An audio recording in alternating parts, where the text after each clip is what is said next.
తీసుకున్నటువంటి రుణం ఒక వ్యక్తి తీసుకున్నటువంటి రుణం అతను ఖర్చు చేసినప్పుడు అది వేరే వ్యక్తికి ఆదాయం అవుతుందని చెప్పుకున్నాం.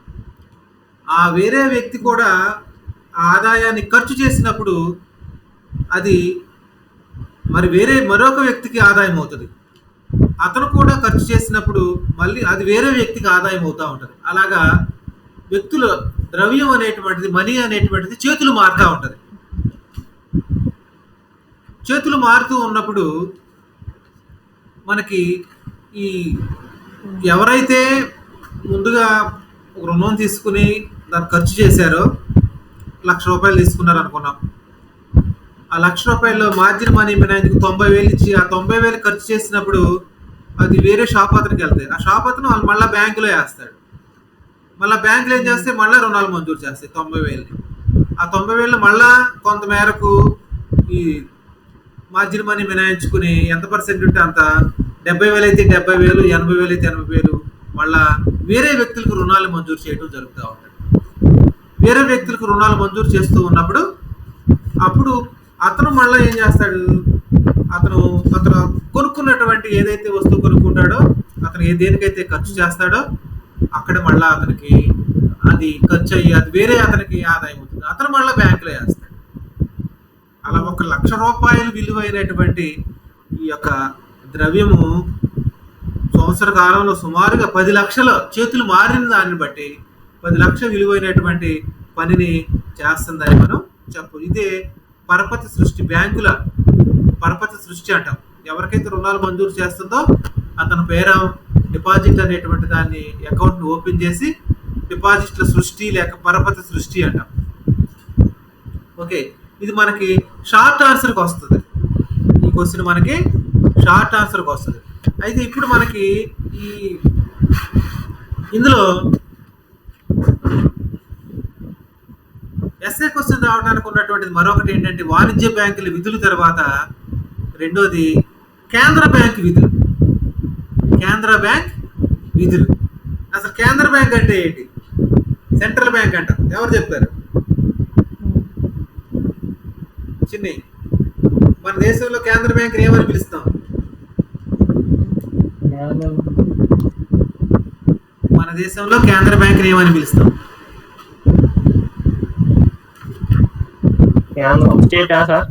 కేంద్ర బ్యాంక్ ఏమని పిలుస్తాం మన దేశంలో? ప్రతి దేశానికి ఒక సెంట్రల్ బ్యాంక్ ఉంటుంది. మన దేశంలో ఉన్న సెంట్రల్ బ్యాంక్ ఏంటి? ఐసిఐసిఐ.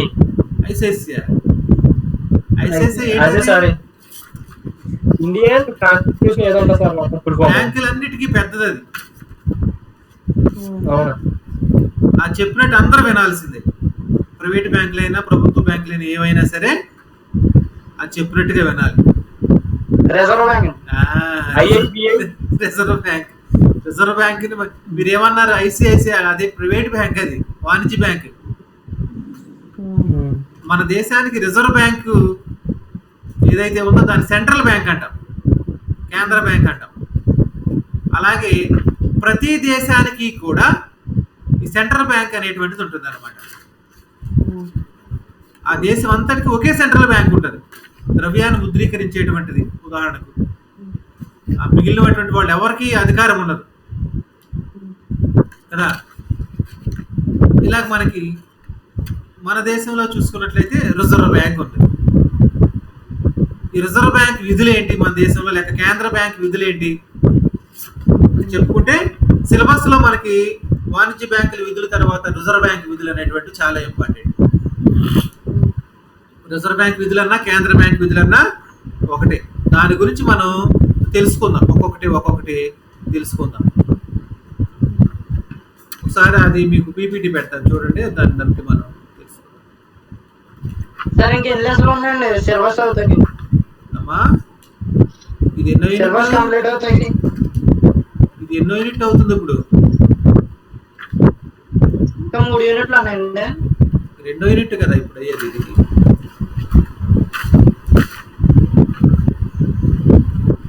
ఏం కనిపిస్తుందమ్మా?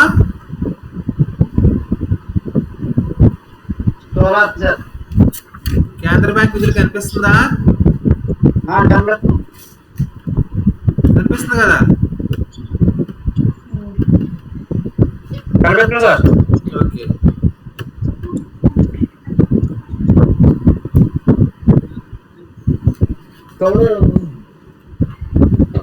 దీన్ని చూద్దాం, చూడండి. ఫస్ట్ వన్, కేంద్ర బ్యాంక్ విధుల్లో ఉదాహరణ మన దేశానికి సంబంధించి చూద్దాం. మన దేశంలో రిజర్వ్ బ్యాంక్ మరి 1935 ఏప్రిల్ 1వ తేదీన ప్రారంభింపబడింది. General knowledge bit. భారతదేశంలో రిజర్వ్ బ్యాంక్ ఎప్పుడు ఏర్పాటు అయింది? ఏ సంవత్సరం? బాబు నేను కనిపిస్తున్నానా? స్క్రీన్ ఒకటే కనిపిస్తుందా? చిన్ని స్క్రీన్ కనిపిస్తుంది, మీరు కూడా కనిపిస్తున్నారు సార్. ఓకే. ఓకే. అయితే ఇది దాన్ని మనకి ఏం చేశారంటే 1949 సంవత్సరం జనవరి 1వ తేదీన జాతీయం చేయడం జరిగింది. అంటే గవర్నమెంట్ టేక్ ఓవర్ చేసేసింది అనమాట. 1900 రిజర్వ్ బ్యాంక్ ని 1935 సంవత్సరంలో స్థాపించారు భారత రిజర్వ్ బ్యాంకు. మన కేంద్ర బ్యాంక్, సెంట్రల్ బ్యాంక్ ని. అది ఎప్పుడు జాతీయం చేశారు? 1949లో జనవరి 1న. ఆ రెండు బిట్లు బాగా గుర్తుపెట్టుకోండి. ఎప్పుడు స్థాపించారు, ఎప్పుడు జాతీయం చేశారు. అలాగే మనకి వాణిజ్య బ్యాంకుల్ని ఎప్పుడు జాతీయం చేశారన్నా నిన్న చెప్పాం. 14 వాణిజ్య బ్యాంకులు ఏ సంవత్సరంలో మన దేశంలో? 1969 సంవత్సరంలో. మళ్ళా 1940 సంవత్సరంలో మరొక 6 బ్యాంకుల్ని, వాణిజ్య బ్యాంకుల్ని ప్రైవేట్ రంగం నుంచి ప్రభుత్వం తీసుకోవడం జరిగింది కదా. ఇలాగ కేంద్ర బ్యాంకు, ప్రతి దేశానికి కూడా ఒక కేంద్ర బ్యాంకు ఉంటుంది. ఈ కేంద్ర బ్యాంకు దేశానికి మొత్తానికి సంబంధించినటువంటి బ్యాంకింగ్ వ్యవస్థకు సంబంధించినటువంటి ఏదైతే బ్యాంకింగ్ వ్యవస్థ ఉన్నదో దేశంలో, ఈ బ్యాంకింగ్ వ్యవస్థకు సంబంధించినటువంటి విధి విధానాలు, కార్యక్రమాలు అన్నింటినీ కూడా ఇదే రూపొందించి అమలు చేస్తూ ఉంటుంది. రిజర్వ్ బ్యాంక్ రూపొందించినటువంటి విధి విధానాలను మన దేశంలో ఉన్నటువంటి ప్రభుత్వ రంగంలో ఉన్న వాణిజ్య బ్యాంకులు కానీ, ప్రైవేట్ రంగంలో ఉన్నటువంటి వాణిజ్య బ్యాంకులు కానీ తప్పనిసరిగా అనుసరించవలసిందే. అందులో ఎలాంటి సందేహము లేదు. ఆ రూల్స్, రెగ్యులేషన్స్ తప్పనిసరిగా పాటించాలి. మరి ఇప్పుడు ఎలాంటి విధులను నిర్వర్తిస్తుంది సెంట్రల్ బ్యాంక్ అంటే ప్రతి దేశంలో ఉన్నటువంటి కేంద్ర బ్యాంక్ నిర్వర్తించేటువంటి విధులు? మొట్టమొదటిది సాంప్రదాయక విధులు అంటాం, ట్రెడిషనల్ ఫంక్షన్స్. సాంప్రదాయక విధులు, అందులో మొట్టమొదటిది అత్యంత ప్రధానమైనటువంటిది ఏంటంటే సాంప్రదాయక విధుల్లో మొదటిది ఏం చేస్తుంది? మన దేశంలో ద్రవ్యాన్ని ఎవరు ముద్రిస్తారు? మనీని, రూపాయలు అన్నీ ఎక్కడి నుంచి వస్తున్నాయి మనకి? 500 నోటు మనకు ఉన్నటువంటి ఇవన్నీ ఎక్కడి నుండి వస్తున్నాయి మనకి? 200 నోటు, 100 రూపాయల నోటు ఎవరు ముద్రిస్తున్నారు? ఎవరమ్మా? రిజర్వ్ బ్యాంక్ అన్న. రిజర్వ్ బ్యాంక్ కదా. అలాగే ప్రతి దేశంలో కూడా కేంద్ర బ్యాంకే కరెన్సీని ముద్రిస్తుంది. ఈ యొక్క కేంద్ర బ్యాంకు యొక్క ప్రధానమైనటువంటి విధి మొట్టమొదటిది కరెన్సీ నోట్లను ముద్రించుట. అందుకోసం మనకి దేశంలో కొన్ని ప్రాంతాల్లో, కలకత్తా మరియు హైదరాబాదు, మద్రాసు, ఇలాగా కొన్ని ప్రాంతాల్లో రిజర్వ్ బ్యాంకు ప్రాంతీయ కార్యాలయాలు ఉన్నాయి మన దేశంలో. అవి కరెన్సీని ముంబై ఈ ప్రాంతాల్లో ముద్రిస్తూ ఉంటారు. అయితే కరెన్సీలో మనకు ఉన్నటువంటిది ఒకే ఒకటి ఈ రిజర్వ్ బ్యాంక్ ముద్రించింది ఏంటంటే రూపాయి నాణ్యం ఉంటుంది కదా, రూపాయి నోటు కానీ రూపాయి నాణ్యం కానీ, అది కేంద్ర బ్యాంక్ ముద్రించదు. మరి దాన్ని ఎవరు ముద్రిస్తారు మన దేశంలో? అంటే మన కేంద్ర ప్రభుత్వంలో ఉన్నటువంటి ఆర్థిక మంత్రిత్వ శాఖ ఈ రూపాయికి సంబంధించినటువంటి కరెన్సీని ముద్రిస్తుంది. రూపాయి కాయిన్స్ కానీ, రూపాయి నోటు కానీ, రూపాయి నోటు మీద చూడండి, లేకపోతే రూపాయి దాని మీద చూడండి, రిజర్వ్ బ్యాంక్ ఆఫ్ ఇండియా ఉంటుందా రూపాయి కాయిన్ మీద కానీ, రూపాయి నోటు మీద కానీ. మనకి 2 రూపాయల దగ్గర నుండి రిజర్వ్ బ్యాంక్ ముద్రిస్తుంది అనమాట. ఏమేమి నోట్లు ఉన్నాయి చెప్పండి మన భారతదేశంలో? 2 రూపాయల నోటు, రూపాయి నోటు, ఇంకా 5 రూపాయలు, 10 రూపాయలు, 20 రూపాయలు, 50 రూపాయలు ఉన్నాయా? కనిపిస్తున్నాయా? ఉన్నాయి సార్. 100 రూపాయలు, 200 రూపాయలు, 500 లేవు కదా? ఉన్నాయి సార్. 500 ఉన్నాయా? మర్చిపోయి తీసారు కదా సార్. అప్పుడు 1000 రూపాయల నోట్లు అది రద్దు చేశారు కదా అప్పుడు కరెన్సీ నోట్లని. 1000 రూపాయలు తీసేశారు కదా. తీసేసి 2000 ఒకదాన్ని ముద్రించారు. ఆ 2000 మాత్రం మనకు కనిపిస్తా ఉంది ఇప్పుడు. 2000 నోటు దాన్ని కూడా రాను రాను తగ్గించేస్తున్నారు సర్క్యులేషన్లో నుండి. ఇలాగా కరెన్సీ నోట్లను నైష్పత్తిక ప్రాతిపదికన ముద్రిస్తుంది అనమాట. అంటే నోట్లను మన ఇష్టం వచ్చినట్టు దాన్ని ముద్రించుకోకూడదు. ఎన్ని నోట్లు కావాలంటే అన్ని నోట్లు ముద్రించేసి ఎవరికి పడితే దానికి ఇచ్చేయకూడదు సప్లైని. దానికి ఒక రూల్స్ రెగ్యులేషన్స్ ఉంటాయి. మన దేశంలో నైష్పత్తిక ప్రాతిపదికన ముద్రిస్తారనమాట. అంటే ఉదాహరణకు మనకి 200 కోట్ల విలువైనటువంటి ఆ యొక్క బంగారము మరియు విదేశీ కరెన్సీ ఉండాలి. ఫారెక్స్ నిల్వలు అంటాం. మినిమం కనీస రిజర్వ్ పద్ధతి. ఇదివరకు అయితే ఏం చేసేవాళ్ళు, బంగారం ఎంతైతే ఉంటే బంగారం రిజర్వ్ బ్యాంక్ దగ్గర బంగారం పెట్టుకుని ఆ బంగారం విలువ ఎంత ఉందో అంత విలువైనటువంటి కరెన్సీని ముద్రించేవాళ్ళు. కరెన్సీ అంటే బంగారం విలువలు. అయితే రాను రాను బంగారం అనేటువంటి దాన్ని అంత ప్రతి దేశం కూడా అంత నిల్వ చేసుకోలేదు కాబట్టి ఏం చేశారంటే దేశాలన్నీ కూడా ఇలాంటి పద్ధతిని అనుసరిస్తూ ఉన్నాయి. మినిమం కనీస రిజర్వులు అనేటువంటి వాటిని ఉంచుకుని విదేశీ మారక నిల్వలు మరియు బంగారం కొంత ఉంచుకుని తదనుగుణంగా ఈ నైష్పత్తిక ప్రాతిపదికన మినిమం రిజర్వ్ పద్ధతిలో ఈ యొక్క కరెన్సీని అనేటువంటి దాన్ని ముద్రించడం జరుగుతూ ఉంది.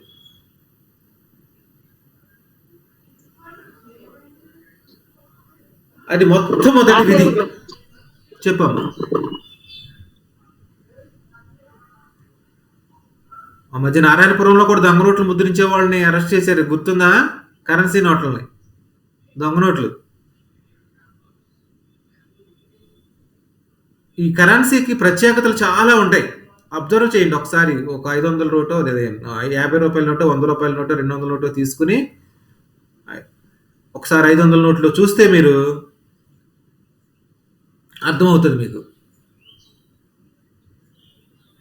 500 నోట్లో రిజర్వ్ బ్యాంకుకి సంబంధించినటువంటి ఆ సింబల్ ఉంటుంది, గాంధీ ముద్ర ఉంటుంది, భాషలు ఉంటాయి, గవర్నర్ సంతకం ఉంటుంది, తర్వాత అటువైపున ఏముంది ఇటువైపున ఏమున్నాయి, రిజర్వ్ బ్యాంక్ ముద్ర ఉంటుంది, రిజర్వ్ బ్యాంక్ సింబల్. అవన్నీ కరెన్సీ నోట్లు, దొంగ నోట్లు ముద్రించే వాళ్ళకి ముద్రించడం కష్టమైనటువంటి పని. అది మొట్టమొదటిది విధి, కరెన్సీ నోట్లను జారీ చేయటం. ఓన్లీ కరెన్సీ నోట్లను ఏకస్వామ్యంగా దేశంలో ఉన్నటువంటి సెంట్రల్ బ్యాంక్ మాత్రమే ముద్రిస్తుంది అనమాట. మిగిలినటువంటి వాళ్ళు ముద్రించడానికి అవకాశము ఉండదు. తర్వాత ఈ నోట్లను ఏం చేస్తుందంటే వాణిజ్య బ్యాంకులకు అవసరాలకు అనుగుణంగా రిజర్వ్ బ్యాంకు సప్లై చేస్తూ ఉంటుంది మన దేశంలో. అంటే వాణిజ్య బ్యాంకులకు రుణాలు మంజూరు చేయటం కానీ, లేకపోయినట్లయితే వాణిజ్య బ్యాంకులకు కావాల్సినటువంటి ఈ అవసరాలకు అనుగుణంగా దేశంలో ఉన్నటువంటి వాటికి పంపిణీ చేస్తూ ఉంటాం. చూడండి, 115 కోట్లు బంగారం, 85 కోట్లు విలువైనటువంటి విదేశీ మారక ద్రవ్యం, ఫారిన్ కరెన్సీ మినిమం ఉంచుకుని 200 కోట్లు విలువైన ఉంచుకుని నోట్లు అనేటువంటి దాన్ని జారీ చేస్తుంది. మరొక ముఖ్యమైనటువంటి విధి, మరొక ఫంక్షన్ ఏంటంటే ప్రభుత్వానికి బ్యాంకు. ఇది రిజర్వ్ బ్యాంక్ అనేటువంటిది ఏంటంటే ప్రభుత్వం తరపున అది అన్ని కార్యక్రమాలు నిర్వహిస్తది. ప్రభుత్వానికి సంబంధించినటువంటి ఆదాయానికి, వ్యయాలకు సంబంధించినటువంటి ప్రతి రూపాయి కూడా అక్కడ గవర్నమెంట్ అకౌంట్ ఉంటది రిజర్వ్ బ్యాంక్‌లో. కార్యకలాపాల కోసం ప్రభుత్వం చేసేటువంటి ఖర్చు కోసం మొత్తం అన్నీ కూడా ఆ యొక్క అకౌంట్ నుంచే, రిజర్వ్ బ్యాంక్ అకౌంట్ నుంచే విత్‌డ్రా చేయాల్సి ఉంటుందన్నమాట. ఆర్‌బీఐ దగ్గర నుంచి, reserve bank of India government account. అంటే గవర్నమెంట్ తరపున అది గవర్నమెంట్‌కి ఒక బ్యాంక్‌గా ఉపయోగపడుతుందన్నమాట. అందుగురించే మనం ఏమన్నామంటే దాన్ని ప్రభుత్వ బ్యాంక్ అన్నాం. అలాగే ప్రభుత్వానికి సహాయ సహకారాలు అందిస్తూ, ప్రభుత్వానికి ఆదాయానికి మించి ఖర్చు ఎక్కువగా ఉంటది బడ్జెట్‌లో. ఈ సంవత్సరం రాబడి తక్కువగా ఉంది, వ్యయం ఎక్కువగా ఉందనుకో, అప్పుడు లోటు బడ్జెట్ అంటాం. ఆ లోటు బడ్జెట్ పూడ్చుకోవటానికి కేంద్ర ప్రభుత్వానికి రుణాలను కూడా మంజూరు చేస్తది. వడ్డీకి ఇస్తదన్నమాట. అలాగా కేంద్ర బ్యాంకు ఆ కేంద్ర ప్రభుత్వానికి రుణాలు అనేటువంటి వాటిని ఇవ్వటం, ప్రభుత్వానికి ఒక బ్యాంకుగా ఉండటం, ఇది రెండో విధి. మొట్టమొదటి విధి ఏమని చెప్పుకున్నా? కరెన్సీ నోట్లు జారీ చేయడం. అప్పు ఇవ్వకపోతే ఏమవుతుందండి? అప్పు ఇవ్వకపోతే గవర్నమెంట్ ఇబ్బందులు పడుతుంది. ఖర్చు తగ్గించుకోవాలి అప్పుడు ప్రభుత్వ వ్యయానికి. అది కదండి, అప్పు ఇస్తారండి కదండి. ఇస్తారు, తప్పనిసరిగా ఇస్తారు. రాష్ట్ర ప్రభుత్వాలకు, కేంద్ర ప్రభుత్వాలకు అన్నిటికీ కూడా అప్పు ఇస్తా ఉంటుంది రిజర్వ్ బ్యాంక్. నీలాంటి వాళ్ళు అయితే ఎగ్గొడతారు. ఇప్పుడు విజయ్ మాల్యా ఉన్నాడు, కోట్లాది రూపాయలు తీసుకుని పారిపోయాడు ఇతర దేశాలకు, పంజాబ్ నేషనల్ బ్యాంక్ లో, నా బ్యాంకులో, నీ బ్యాంకులో. అలాగే వజ్రాల వ్యాపారి ఉన్నాడు చోక్సీ అని, ఆడు అలాగే చేశాడు. అలాంటి వాడు ఎగ్గొడితే దాన్ని ప్రభుత్వం మార్గం ఆలోచించాలి. ఆడు ఎందుకు ఎగ్గొట్టుకుని ఆడు ఆస్తులు ఎక్కడెక్కడ ఉన్నాయి వాటన్నిటిని తీసి సీజ్ చేసేసుకోవాలి. లేకపోతే ఇలాంటి వాళ్ళు ఇంకా జరుగుతూనే ఉంటాయి దేశంలో. అప్పుడు దేశ ఆర్థిక వ్యవస్థ అనేది చిన్నాభిన్నం అవుతుంది. ఒకటో ఇద్దరు అలాగే చేస్తే అవుతుంది, ఇంకా ఎక్కువ మంది అలా చేస్తే. అందుగురించి రుణాలు ఇవ్వడంలో కట్టుదిట్టంగా వ్యవహరించాలి బ్యాంకులు. అలాగే కేంద్ర ప్రభుత్వానికి బ్యాంకుగా ఉండటం కాదు, ఇది దేశంలో ఉన్నటువంటి బ్యాంకులన్నిటికీ పెద్ద బ్యాంకుగా ఉంటుంది. బ్యాంకులకు బ్యాంక్ అంటాం. మన దేశంలో రిజర్వ్ బ్యాంక్ని వాణిజ్య బ్యాంకులన్నీ కూడా దాని యొక్క నాయకత్వాన్ని అనుసరించాల్సిందే. బ్యాంకులకు బ్యాంక్ అంటాం. దేశంలో ఉన్న ప్రైవేటు బ్యాంకులు కానీ, ప్రభుత్వ రంగ వాణిజ్య బ్యాంకులు కానీ, ఏ బ్యాంకు అన్న పదం ఉన్నటువంటి ప్రతిదీ కూడా రిజర్వ్ బ్యాంక్ రూపొందించినటువంటి చట్టాలు ఏవైతే ఉన్నాయో వాటన్నిటిని అనుసరించాల్సిందే. ఒక బ్యాంకులకు ఒక మార్గదర్శకంగా ఉంటుంది ఇది. మీరు ఈ పని చేయండి, మీరు ఇలా రుణాలు మంజూరు చేయండి, ఇంత రేటుకి మీరు రుణాలు ఇవ్వండి, డిపాజిట్లు తీసుకున్న దానిపైన ప్రజలకు ఎంత వడ్డీ ఇవ్వండి, సేవింగ్ డిపాజిట్ల మీద ఎంత ఇవ్వండి, ఫిక్స్డ్ డిపాజిట్ల మీద ఎంత ఇవ్వండి అని అన్నిటికీ దేశంలో ఉన్న బ్యాంకింగ్ వ్యవస్థకు, ప్రైవేటు ప్రభుత్వ బ్యాంకింగ్ వ్యవస్థకు అన్నింటికీ కూడా రూల్స్, రెగ్యులేషన్స్ అన్నిటినీ కూడా రూపొందించడం జరుగుతుంది అన్నమాట ఇది కదా. మరి అది మూడవ విధి. కరెన్సీ నోట్లను జారీ చేయటం, కేంద్ర ప్రభుత్వానికి బ్యాంకుగా ఉండటం, వాణిజ్య బ్యాంకులు, దేశంలో ఉన్నటువంటి బ్యాంకులు అన్నిటికీ బ్యాంకుగా ఉండటం, పెద్ద బ్యాంకుగా ఉండటం. బ్యాంకులకు బ్యాంక్ అంటే దేశంలో ఉన్న బ్యాంకులన్నింటినీ ఇది నియంత్రిస్తుంది కాబట్టి కార్యక్రమాలన్నింటినీ ఇది రూపొందించినటువంటి చట్టాలను, రూల్స్, రెగ్యులేషన్స్ అన్నీ పాటించాలి కాబట్టి దీన్ని బ్యాంకులకు బ్యాంకు అనటం జరిగిందనమాట. మరొకటి నగదు నిల్వల నిష్పత్తిని ఉంచడం. నగదు నిల్వల నిష్పత్తి అంటే ఏంటంటే వాణిజ్య బ్యాంకులు తమ డిపాజిట్లలో కొంత భాగాన్ని రిజర్వ్ బ్యాంక్ దగ్గర ఉంచాలి. ఒక రోజుకు ఒక బ్యాంకు దగ్గర 1 కోటి రూపాయలు ప్రజలు దాచుకున్నారు అనుకోండి, ఆ 1 కోటి రూపాయల్లో కొంత భాగాన్ని రిజర్వ్ బ్యాంక్ దగ్గర నిల్వ ఉంచాలి కదా. ఈ రిజర్వ్ బ్యాంక్ ఏం చేస్తుంది? ద్రవ్యోల్బణ పరిస్థితులు ఉన్నాయా, ఆర్థిక మాంద్య పరిస్థితులు ఉన్నాయా, ప్రజలకు ఎక్కువ డబ్బులు అవసరమా, లేకపోతే డబ్బుల్ని ఎక్కువ సప్లైలో లేకుండా చేయాలా, దానికి అనుగుణంగా రిజర్వ్ బ్యాంకు ఈ నగదుల నిల్వల నిష్పత్తిలో క్యాష్ రిజర్వ్ రేషియో సిఆర్ఆర్ అంటాం. దాన్ని మారుస్తూ ఉంటుంది. CRR cash reserve ratio. ఉదాహరణకి ప్రజలకు ఆర్థిక మాంద్యం పరిస్థితులు ఉన్నాయి. వ్యాపార చక్రాలు చెప్పుకున్నాం. ఆర్థిక మాంద్యం అంటే ఏంటంటే ఆ దేశంలో ప్రజలకు కొనుగోలు శక్తి లేకపోవడం. ఎందుకు కొనుగోలు శక్తి ఉండదు? ప్రజల దగ్గర ఆదాయం లేకపోవడం వల్ల. ప్రజలకు ఎందుకు ఆదాయం ఉండదు? వాళ్ళకి పనులు లేకపోవడం వల్ల. పనులు ఎందుకు ఉండవు? సంస్థలన్నీ మూసివేస్తున్నారు కాబట్టి. సంస్థలు ఎందుకు మూసివేస్తున్నారు? ఆ యొక్క ఉత్పత్తిదారులు చేసినటువంటి ఉత్పత్తిని ప్రజలు కొనుగోలు చేయకపోవటం వల్ల. ఎందుకు కొనుగోలు చేయట్లేదు అంటే మళ్ళీ సర్కిల్, ప్రజల దగ్గర డబ్బు లేకపోవటం వల్ల. వ్యాపార చక్రాలు ఇలాగా చక్రాలు, వ్యాపార చక్ర ఆర్థిక మాంద్యం ఉన్నప్పుడు ఇలాంటి పరిస్థితులు ఉన్నాయి. మరి ఇలాంటప్పుడు ప్రజలకు పనిపాట్లను కల్పించాలి. వాళ్ళకి ఏదో విధంగా చేతులు డబ్బులు ఉండేలా చేయాలి వస్తువులు కొనుగోలు చేసుకోవటానికి. ఆర్థిక మాంద్యం పోవాలంటే ఏం చేయాలంటే ప్రజల దగ్గర కొనుగోలు శక్తి పెంచాలి. కొనుగోలు శక్తి పెంచాలంటే వాళ్ళకి ఏదో విధంగా పనిపాట్లు కల్పించాలి. పనిపాట్లు కల్పించినప్పుడు వారికి ఆదాయం సమకూరి వస్తువును కొనుగోలు చేస్తారు. వస్తువులు ఎప్పుడైతే కొనుగోలు చేస్తారో అప్పుడు ఉత్పత్తిదారుడు అమ్మయ్య నేను ఉత్పత్తి చేసిన వస్తువులన్నిటికీ డిమాండ్ బాగా ఉంటుందని ఇంకా ఎక్కువ వస్తువులు ఉత్పత్తి చేసి ఆర్థిక కార్యకాలం ఇంకా ఎక్కువ మందికి ఉపాధి కల్పించడానికి అవకాశం ఉంటుందన్నమాట. మరి అలాంటప్పుడు ప్రజలకు ఈ నగదు నిల్వల నిష్పత్తి ఉంది కదా, ఈ నగదు నిల్వల నిష్పత్తిని ఆర్థిక మాంద్యం అప్పుడు తగ్గిస్తుంది ప్రభుత్వం. ఉదాహరణకు ఇవాళ ఒక బ్యాంక్ దగ్గర 1,00,000 రూపాయలు వచ్చినాయి, ఒక వ్యక్తి వేసాడు. ఆ 1,00,000 రూపాయల్లో 10% నగదు నిల్వల నిష్పత్తి అన్నాడు అనుకోండి. 10,000 కేంద్ర బ్యాంక్ దగ్గర దాయాలి, రిజర్వ్ బ్యాంక్ దగ్గర. ఈ 1,00,000 రూపాయల్లో 10,000 వాళ్ళు అక్కడ డిపాజిట్ చేయాలి. వీళ్ళు ప్రజలు దాచుకున్నటువంటి డబ్బుల్లో కేంద్ర బ్యాంక్ దగ్గర. మిగిలినటువంటి 90,000 ఉన్నాయి కదా, ఆ 90,000ని మిగిలినటువంటి వాళ్ళకి వీళ్ళు వ్యాపారం చేసుకోవచ్చు, రుణాలు మంజూరు చేసుకోవచ్చు. అంటే ఈ నగదు నిల్వల నిష్పత్తిని పెంచింది అనుకోండి, 10% 20% చేసింది అనుకోండి, ఒకవేళ ఉదాహరణకు అనుకుందాం. అప్పుడు 20,000 కేంద్ర బ్యాంక్ దగ్గర ఉంచాల్సి వస్తుంది. అంటే బ్యాంకులకు రుణాలు మంజూరు చేసే సామర్థ్యం తగ్గిపోద్ది అప్పుడు నగదు నిల్వల నిష్పత్తి పెంచినప్పుడు, సిఆర్ఆర్ పెంచినప్పుడు. మరి ప్రజలకు ఎక్కువ రుణాలు మంజూరు చేస్తే ప్రజల దగ్గర ఎక్కువ మనీ సప్లై ఉండాలంటే ఏం చేయాలి? సిఆర్ఆర్ని కేంద్ర బ్యాంక్ తగ్గించాలి. 5% పెట్టింది అనుకోండి, 1,00,000 రూపాయల్లో 5,000 మాత్రమే కేంద్ర బ్యాంక్ దగ్గర నుంచి 95,000 ప్రజలకు రుణాలు అనేటువంటివి మంజూరు చేస్తాయి అన్నమాట. అంటే మనీ సప్లై ఎక్కువగా పెంచాలనుకున్నప్పుడు ప్రజల దగ్గర సిఆర్ఆర్ని తగ్గించింది.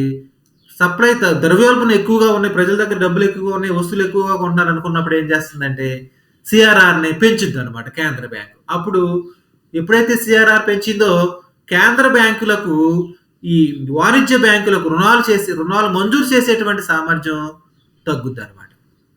అది సిఆర్ఆర్కి సంబంధించి. అలాగే రెపో రేటు మరొకటి చూడండి. రెపో రేట్ అంటే ఏంటంటే, వాణిజ్య బ్యాంకులు ఉన్నాయా, వాణిజ్య బ్యాంకులు వాళ్ళు ఏం చేస్తారంటే రిజర్వ్ బ్యాంకు దగ్గర అప్పులు తీసుకుంటారు. తాత్కాలికంగా తీసుకునేటువంటి అప్పులు అంటే స్వల్పకాలానికి, సంవత్సరం 2 సంవత్సరాల్లో మళ్ళీ మేము తీసుకున్న అప్పు తిరిగి చెల్లించేస్తాము అని వాణిజ్య బ్యాంకులు రిజర్వ్ బ్యాంక్ దగ్గర తీసుకునేటువంటి రుణాలపైన వసూలు చేసేటువంటి వడ్డీ రేటునే రెపో రేటు అంటాం. ఏమంటాం తరుణ్? Repo rate sir. ఏంటి రెపో రేటు అంటే? మళ్ళీ నేను చెప్తాను విను ఒకసారి. వాణిజ్య బ్యాంకులు స్వల్పకాలంలో రిజర్వ్ బ్యాంకు వద్ద తీసుకున్నటువంటి రుణాలపైన వసూలు చేసేటువంటి వడ్డీ రేటు. అంటే కేంద్ర బ్యాంకు లేక రిజర్వ్ బ్యాంకు స్వల్పకాలానికి వాణిజ్య బ్యాంకులకు ఇచ్చినటువంటి రుణాలపైన వడ్డీ తీసుకుంటుంది అనమాట. సంవత్సరం 2 సంవత్సరాల వాటికి, స్వల్పకాలానికి. అలాంటి దాన్ని వడ్డీ రేటునే మనం రెపో రేట్ అంటాం. అంటే మనకి ద్రవ్యోల్బణం ఎక్కువగా ఉందనుకోండి, ధరల పెరుగుదల ఎక్కువగా ఉంటే ఏం చేయాలి? ప్రజల దగ్గర మనీ సప్లై తక్కువగా ఉండేలా చూసుకోవాలి. రెపో రేటు పెంచుద్ది. అప్పుడు రెపో రేటు పెంచితే వాణిజ్య బ్యాంకులు అమ్మో ఇంత వడ్డీ ఎక్కువ ఉంది, మేము అప్పు తీసుకోమని వాణిజ్య బ్యాంకులు రిజర్వ్ బ్యాంక్ దగ్గర అప్పు తీసుకోవడం తగ్గించేస్తాయి. రెపో రేటు తగ్గించింది అనుకోండి, ఆహా తక్కువ రేటుకే వడ్డీకి నాకు అప్పులు వస్తున్నాయి, కేంద్ర బ్యాంక్ దగ్గర తక్కువ వడ్డీకి డబ్బులు మీద అప్పు తీసుకుని ప్రజలకు ఎక్కువ రేటుకి వడ్డీ రేటుకి ఇచ్చి వ్యాపారం బాగా చేసుకోవచ్చని వాణిజ్య బ్యాంకులు ఏం చేస్తాయంటే రెపో రేట్ తక్కువగా ఉన్నప్పుడు ఈ ఆర్థిక మాంద్య పరిస్థితుల్లో అప్పుడు ప్రజలకు మనీ సప్లై ఎక్కువగా అందుబాటులోకి తీసుకొచ్చి కొనుగోలు సామర్థ్యం అనేటువంటిది పెరగడానికి అవకాశం ఉంటుంది అన్నమాట. అది రెపో రేటు. మరొకటి రివర్స్ రెపో రేట్ అని ఉన్నది. Reverse repo rate reserve bank తన అవసరాల నిమిత్తం వాణిజ్య బ్యాంకుల దగ్గర తీసుకున్నటువంటి ద్రవ్యం పైన వసూలు చేసేటువంటి వడ్డీ రేటునే డిస్కౌంట్ రేటు లేదా రివర్స్ రెపో రేట్ అంటాం. అంటే ఇందాకటిది ఏంటి, రెపో రేట్ ఏం చెప్పుకున్నాం, వాణిజ్య బ్యాంకులు రిజర్వ్ బ్యాంక్ దగ్గర తీసుకున్న అప్పుల మీద చెల్లించేటువంటి వడ్డీ రేటు అన్నాం. ఇది దానికి రివర్స్గా ఉంటుంది. ఇది రిజర్వ్ బ్యాంకు వాణిజ్య బ్యాంకుల దగ్గర తీసుకున్నటువంటి ద్రవ్యం పైన వసూలు చేసేటువంటి వడ్డీ రేటు. రిజర్వ్ బ్యాంకు వాణిజ్య బ్యాంకుల దగ్గర ఎందుకు తీసుకుంటుంది అంటే కంపల్సరిగా కొంత నగదుని రిజర్వ్ బ్యాంకుల దగ్గర వాణిజ్య బ్యాంకులన్నీ కూడా ఉంచుకోవాలన్నమాట. అంటే కొన్ని ఈ యొక్క నియమ నిబంధనల ప్రకారం వాణిజ్య బ్యాంకులు రిజర్వ్ బ్యాంకు దగ్గర డబ్బులు అనేటువంటి వాటిని ఉంచుతాయి. అలా ఉంచినటువంటి దానిపైన వసూలు చేసేటువంటి వడ్డీ రేటుని రివర్స్ రెపో రేట్ అంటాం. రెపో రేట్ ఏమో రిజర్వ్ బ్యాంక్ వసూలు చేస్తుంది, రివర్స్ రెపో రేట్కి ఏమో వాణిజ్య బ్యాంకులకు చెల్లిస్తున్నారు. వాణిజ్య బ్యాంకుల దగ్గర తీసుకున్నటువంటి నగదు పైన చెల్లించేటువంటి రిజర్వ్ బ్యాంక్ చెల్లించేటువంటి వడ్డీ రేట్ అనమాట. అది రివర్స్ రెపో రేటు. ఇవి కూడా మనకి ఆర్థిక మాంద్యము ద్రవ్యోల్బణం పరిస్థితుల్లో దేశంలో ఏ విధంగా ఉన్నాయి ఆ పరిస్థితులకు అనుగుణంగా repo rate reverse repo rate money సప్లైని ఎక్కువగా పెంచాలా మనీ సప్లైని తగ్గించాలా అని మనకి రిజర్వ్ బ్యాంకు ద్రవ్య విధానంలో జరిగేటువంటి యొక్క రివ్యూలో సంవత్సరానికి 4 సార్లు జరిగేటువంటి ఈ రివ్యూలో ప్రతిసారి కూడా ఈ సమీక్షిస్తూ ఉంటుంది అనమాట. దేశంలో ఉన్నటువంటి ఆర్థిక పరిస్థితులకు అనుగుణంగా వీటిని మార్పులు చేస్తూ ఉంటుంది. మరొక ముఖ్యమైనటువంటి విధి ఏంటంటే క్లియరింగ్ హౌస్ను నిర్మించుట. క్లియరింగ్ హౌస్ అంటే ఏంటంటే వాణిజ్య బ్యాంకులు ఉన్నాయి కదా, వాణిజ్య బ్యాంకులు నిత్య వ్యవహారాల్లో నిమిత్తం ఖాతాదారులు అంటే మనలాంటి వాళ్ళు బ్యాంకు అకౌంట్ ఉన్నటువంటి వాళ్ళు పంపినటువంటి చెక్కులు ఉంటాయి. నేనున్నాను అనుకోండి, ఇప్పుడు నాకు ఆంధ్ర బ్యాంక్ లేక యూనియన్ బ్యాంక్ ఆఫ్ ఇండియాలో అకౌంట్ ఉంది. ఆ అకౌంట్ నేను పనిచేస్తున్నందుకు వేరే వాళ్ళు నాకు స్టేట్ బ్యాంక్ ఆఫ్ ఇండియా వాళ్ళు చెక్ ఇచ్చారు నాకు. నేను ఒక అతని దగ్గర పనిచేసా, ఒక 1000 రూపాయలు వచ్చింది, 1000 రూపాయలు చెక్ ఇచ్చాడు నాకు. కానీ ఆ చెక్ని నేను స్టేట్ బ్యాంక్ తీసుకెళ్తే మార్చడు, అకౌంట్ ఉండాలి నాకు అంటాడు, అకౌంట్ పే అని రాస్తారు దానిపైన. మరి అలాంటప్పుడు ఏం చేస్తాయి, నాకు అకౌంట్ ఎక్కడుంది, ఆంధ్ర బ్యాంకు లేక యూనియన్ బ్యాంకులో ఉంది. ఆ బ్యాంక్కి వెళ్ళి అయ్యా నేను పనిచేశాను, నాకు 1000 రూపాయలు చెక్ వచ్చింది, ఆ చెక్ని మీరు స్టేట్ బ్యాంక్కి వెళ్ళి క్లియర్ చేసుకురండి అని ఆ చెక్ని మన అకౌంట్ ఎక్కడుంది ఆ అకౌంట్లో వేస్తాం అనమాట. వాళ్ళు ఏం చేస్తారు, ఆ చెక్ని ఆ స్టేట్ బ్యాంక్ పంపించి వాళ్ళు ఎక్కడికైతే మన డబ్బులు ఇచ్చినటువంటి వ్యక్తికి అకౌంట్ ఎక్కడైతే ఉందో అక్కడికి వాళ్ళు చెక్ని పంపించి దాన్ని క్లియర్ చేసి ఆ డబ్బులు మన అకౌంట్లో పడేలాగా చూస్తారనమాట.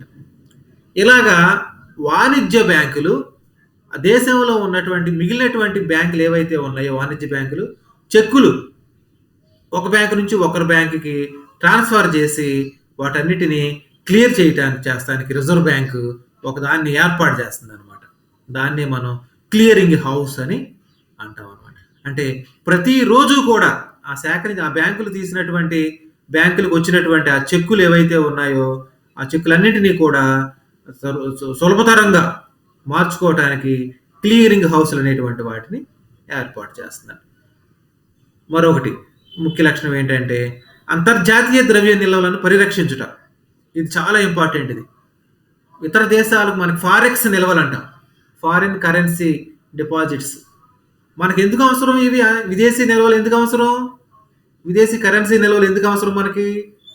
ఇది లేకపోతే పనిచేయరు కదా, అంటే తప్పనిసరిగా ఉండాల్సి విదేశీ నిల్వలు ఉండాలి. ఎందుకయ్యా అంటే విదేశీ నిల్వలు ఉదాహరణకు మనకి పెట్రోల్, మనం గ్యాసు పెట్రోలు ముడి ఖనిజము ఇతర దేశాల నుంచి గల్ఫ్ దేశాల నుంచి ఎక్కువగా దిగుమతి చేసుకుంటాం. దిగుమతి చేసుకున్నప్పుడు ఉదాహరణకి సౌదీ అరేబియా దగ్గర నుంచి మనం దిగుమతి చేసుకుంటాం అనుకుందాం. లేకపోతే ఖతార్ దగ్గర నుంచి దిగుమతి చేసుకున్నాం, ఇరాన్ ఇరాక్ దగ్గర నుంచి దిగుమతి చేసుకుంటా ఉన్నాం. మనకు కావాల్సిన భారతదేశం పెద్ద దేశం, ప్రతిరోజు కూడా చాలా డీజిల్, పెట్రోల్, గ్యాస్ అనేటువంటిది అవసరం అవుతుంది. మన దేశంలో ఉత్పత్తి తక్కువగా ఉంది కాబట్టి ఇతర దేశాల నుంచి దిగుమతి చేసుకున్నాం. ఇతర దేశాల నుంచి దిగుమతి చేసుకుంటున్నప్పుడు మేము రూపాయిలో ఇస్తాం, మా కరెన్సీ ఇండియన్ రూపాయలు ఇస్తాం, మీరు మాకు పెట్రోల్ దిగుమతి చేయండి అంటే వాడు చేయడు. ఏమంటాడు వాడు? మా కరెన్సీ అన్నా ఇవ్వండి, లేకపోతే అంతర్జాతీయంగా అన్ని దేశాలు అంగీకరించేటువంటి కరెన్సీ, ఉదాహరణకి అమెరికా డాలర్ రూపంలోనైనా మాకు కరెన్సీ ఇవ్వండి అంటాడు. ఆ రియాల్లో లేకపోతే అందులోనే మనం చెల్లించాలి. లేకపోయినట్లయితే అంతర్జాతీయంగా అన్ని దేశాలు అంగీకరించేటువంటి అమెరికన్ డాలర్ ఏదైతే ఉందో దాంట్లో కరెన్సీని చెల్లించు. అందుగురించే మనం ఇతర దేశాల కరెన్సీని కూడా మనం నిల్వ ఉంచుకోవాలన్నమాట. విదేశీ మారక నిల్వలు అంటాం. విదేశీ మారక నిల్వలు మనకి అవసరానికి ఇతర దేశాల నుంచి వస్తువులు దిగుమతి చేసుకున్నప్పుడు వాటికి చెల్లించడానికి ప్రతిరోజు కూడా మనకు అవి అవసరమవుతూ ఉంటాయి కదా. ఈ విధంగా విదేశీ మారకపు నిల్వలను పరిరక్షించేటువంటి బాధ్యత ఎవరిదే? Reserve bank. రిజర్వ్ బ్యాంకే విదేశీ మారక నిల్వలను రక్షించాల్సిందనమాట తప్పనిసరిగా. తక్కువగా ఉన్నాయా, ఎక్కువగా ఉన్నాయా, అవసరమైతే ఇంకా వేరే కరెన్సీని మనం కొనుక్కోవాలని తక్కువగా ఉన్నప్పుడు, ఉదాహరణకి మనకి చంద్రశేఖర్ గారు ప్రధానమంత్రిగా ఉన్నప్పుడు మన దేశంలో విదేశీ నిల్వలు ఏమీ లేక 0 ఉన్నాయి, ఫారెక్స్ నిల్వలు. మరి మన దేశానికి పెట్రోల్ ప్రతిరోజు అవసరం, ఇతర దేశాల నుంచి దిగుమతి చేసుకోవాల్సినటువంటి పరిస్థితి వస్తుంది. పెట్రోల్ లేకపోయేసరికి ప్రజలందరూ ఆందోళన చేస్తారు. దేశంలో ఆర్థిక సంక్షోభంలో ప్రజలందరూ ఆందోళన చేసేస్తారు. మాకు పెట్రోల్ బంకులు ఎక్కడ పెట్రోల్ దొరకట్లేదు. ఒకరోజు పెట్రోల్ బంకులన్నీ మూసేస్తే ఎలా ఉంటుంది పరిస్థితి? ప్రజలందరూ కూడా ఆందోళనకు గురవుతూ ఉంటారు. మరి అలాంటి పరిస్థితి రాకోకుండా ఏం చేశాడంటే, దేశంలో ఉన్నటువంటి విదేశీ మారక నిల్వలు అడుగంటినాయి కాబట్టి బంగారాన్ని కుదువు పెట్టి అప్పుడు విదేశీ మారక నిల్వలను కొనుగోలు చేసి అప్పుడు కావలసినటువంటి దాన్ని మనం దిగుమతి చేసుకోవడానికి ఆ విదేశీ కరెన్సీని ఉపయోగించుకున్నారనమాట. అది విదేశీ మారక నిల్వలను, అంతర్జాతీయ ద్రవ్య నిల్వలను పరిరక్షించడం అంటే. మరొకటి పరపతి నియంత్రణ, క్రెడిట్ కంట్రోల్ అంటాం. ఇది చాలా ఇంపార్టెంట్. అంటే రిజర్వ్ బ్యాంక్ రూపొందించినటువంటి రూల్స్, రెగ్యులేషన్స్కు అనుగుణంగా ఈ రిజర్వ్ బ్యాంకు యొక్క పరపతి విధానం ప్రకారం వాణిజ్య బ్యాంకులు ఇచ్చేటువంటి అప్పులు ఉంటాయి కదా, పరపతి వ్యక్తులకు రుణాలు మంజూరు చేస్తూ ఉంటాయి వాణిజ్య బ్యాంకులు. అటు విద్యార్థులకు కానీ, వ్యాపారస్తులకు కానీ, వ్యవసాయదారులకు కానీ, పెట్టుబడిదారులకు కానీ, తర్వాత అందరికీ కావాల్సినటువంటి ఇల్లు కట్టుకోవడానికో, బండి కొనుక్కోవడానికో రకరకాలైనటువంటి రుణాలు అనేటువంటి మంజూరు చేస్తూ ఉంటాయి. అలా రుణాలను మంజూరు చేయటంలో రిజర్వ్ బ్యాంకు రూల్స్, రెగ్యులేషన్స్ ఏవైతే ఉన్నాయో వాటికి అనుగుణంగానే ఇవి రుణాలు అనేటువంటివి మంజూరు చేయాలి. అంతకు మించి ఎక్కువగా రుణాలు మంజూరు చేయడానికి అవకాశం, అంటే రుణాలను మంజూరు చేయడంలో కేంద్ర బ్యాంకు నియంత్రణలు విధిస్తుంది అనమాట కదా. ఇలాగ పరపతి నియంత్రణలో ఈ యొక్క బ్యాంకులు చెప్పినట్లుగా, వాణిజ్య బ్యాంకులు అన్ని కూడా కేంద్ర బ్యాంకు చెప్పినట్లుగా వినాలి. ఇవి కాకుండా ఇంకా అభివృద్ధి విధులు అనేటువంటివి ఇంకా చాలా నిర్వహిస్తూ ఉంది కేంద్ర బ్యాంకు. మనం అభివృద్ధి చెందుతున్నట్టు మన దేశంలో అభివృద్ధి సాధించడానికి, ఆర్థికాభివృద్ధిని ఎక్కువగా సాధించడం కోసం తన వంతు కృషి చేస్తుంది అనమాట. సాంప్రదాయక విధులతో పాటు అభివృద్ధి పరమైనటువంటి విధులను కూడా నిర్వర్తిస్తూ ఉంది. బ్యాంకుల కార్యకలాపాలు మరియు ద్రవ్య మార్కెట్ వ్యవహారాలను అభివృద్ధి పరచడానికి రిజర్వ్ బ్యాంక్ ఎంతో కృషి చేస్తూ ఉంది. అలాగే వ్యవసాయ రంగానికి, మన దేశం వ్యవసాయ రంగమైన ఎక్కువగా ఆధారపడిన దేశం కాబట్టి వ్యవసాయ రంగం ఎక్కువగా డెవలప్ అవ్వాలనేటువంటి ఉద్దేశంతో వ్యవసాయ రంగానికి కావాల్సినటువంటి వనరులు సమకూర్చడం ఇది ఎక్కువగా ప్రయత్నం చేస్తుంది. అందుకోసం నబార్డ్ అనేటువంటి బ్యాంక్ ఉంది. మన 1982లో ఏర్పాటు చేసినటువంటి బ్యాంకు, మన దేశంలో ఉన్న bank NABARD, National Bank for Agricultural and Rural Development, 1982లో స్థాపించారు అది నబార్డ్. దానికి ఎక్కువ రుణాలు మంజూరు చేస్తుంది. ఆ నబార్డు ఏం చేస్తుందంటే వ్యవసాయ రంగానికి కావాల్సినటువంటి మన దేశంలో ఉన్నటువంటి వాణిజ్య బ్యాంకులకి, వ్యవసాయ సహకార బ్యాంకులు ఉన్నాయి, కోఆపరేటివ్ బ్యాంకులు, వాటికి, రీజనల్ రూరల్ బ్యాంక్స్కి, పల్లెటూరులో ఎక్కువ ఉన్నటువంటి బ్యాంకులన్నిటికీ కూడా ఎక్కువగా రుణాలు మంజూరు చేసే అధికారం వాణిజ్య బ్యాంకులు చేస్తుంది. తద్వారా వ్యవసాయ రంగ అభివృద్ధికి కూడా ఇది ఎక్కువగా ప్రోత్సహిస్తుంది అనమాట. ఇలాగే మనకి అభివృద్ధిపరమైనటువంటి విధులను బ్యాంకు కార్యకలాపాలు నియంత్రించడంలో ఎక్కువగా చేస్తుందన్నమాట. ఇది కాకుండా ఇంకా దీర్ఘకాలంలో విత్తాన్ని పరిశ్రమలకు అందించండి. వ్యవసాయ రంగంతో పాటు చిన్న పరిశ్రమలు సిడ్బీ తర్వాత వీటి ద్వారా పరిశ్రమలు కూడా రుణాలు అనేటువంటి వాటిని, స్వల్పకాలిక రుణాలు అనేటువంటి వాటిని మంజూరు చేస్తా ఉన్నారు. చిన్న తరహా పరిశ్రమలకు ఎంఎస్ఎంఈ ఏవైతే ఉన్నాయో ఇవి మంజూరు చేస్తా ఉన్నారు. ఇలాగ మనకి స్వతంత్రం వచ్చిన కాలం నుంచి వాణిజ్య బ్యాంకులు అనేటువంటివి ఎక్కువ మొత్తంలో ఈ దేశ ఆర్థికాభివృద్ధికి, ద్రవ్య వ్యవస్థను కంట్రోల్ చేయటానికి, ఈ రుణాలు మంజూరు చేయటానికి, విదేశీ మారక నిల్వలను రక్షించుకోవటానికి, ఆర్థికాభివృద్ధికి ఇన్ని విధులను కేంద్ర బ్యాంక్ నిర్వర్తిస్తుంది. కాబట్టి కేంద్ర బ్యాంక్ దేశ ఆర్థికాభివృద్ధిలో ప్రతి దేశంలో కూడా కేంద్ర బ్యాంకు ప్రత్యేకమైనటువంటి తన యొక్క విధులను నిర్వర్తిస్తూ ఇది కేంద్ర ప్రభుత్వానికి మరియు వాణిజ్య బ్యాంకులకు అన్నిటికీ కూడా అనుసంధానంగా చేస్తూ తన విధులను నిర్వర్తిస్తుంది అన్నమాట.